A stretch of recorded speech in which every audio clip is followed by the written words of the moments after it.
Hey Depeche Mode fans, my name is David and I am super excited to take over the band's Facebook page live from Los Angeles. Listen, I in 1998 got to be a runner, right? I was kind of a gopher, production assistant in the music business. When they told me I got to work for my idols, Depeche Mode, at the Forum in 1998, I about lost my mind.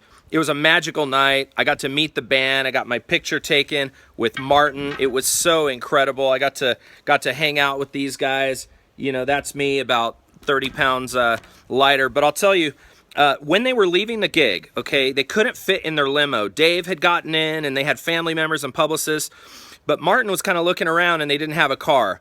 So I kind of said, well, hey guys, I have my van, right? And my van was a beat up Dodge Caravan. It was crazy, but he was like, okay. And I said, I'd love to drive you. So, of course, I run up, bring my van back down, and they all pile into my van. There's no seats in the back of my van because I used to use it to carry equipment. And so Martin's the last one in. He's so polite. He lets all of his family members in. He gets in the van, and he's sitting on the wheel well of the van. And from the whole drive from Inglewood, California to the Shutters Hotel in Santa Monica, he proceeds to tell me these stories about driving around in the early days of Basildon. You know, they had a guy that would drive around in a van like that and carry all their equipment for him. What a magical moment. So then if that wasn't enough, we get to the hotel and I'm thinking this is already the best night of my life. And he goes, would you like to come in? And I'm like, oh, is the Pope Catholic? Yes, I want to come in. So I park my car. They let me into the lobby. I get to hang out. There's fans outside screaming. I felt like the Warehouse all over again. The Warehouse, when they released Violator Tour, there was a riot. I feel like all over again, but now I'm on the inside. It was so cool. And basically, I got to hang out with the band. And then later, Martin had a smaller group of friends that he took up to his room. And he let me come up there with his publicist and a couple family members. So then the night's winding down about 5 a.m.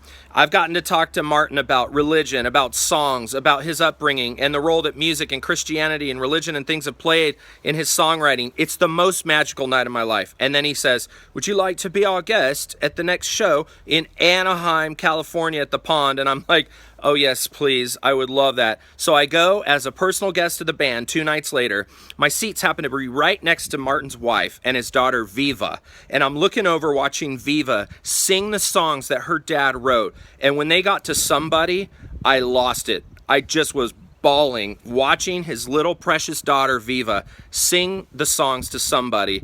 What a magical moment, man. You cannot replace these kind of things for the rest of your life. And this right here was my magical night.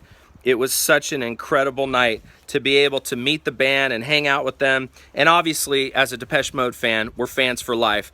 Thank you, Depeche Mode, for a lifetime of enjoyment. Take care, guys. Have a good one.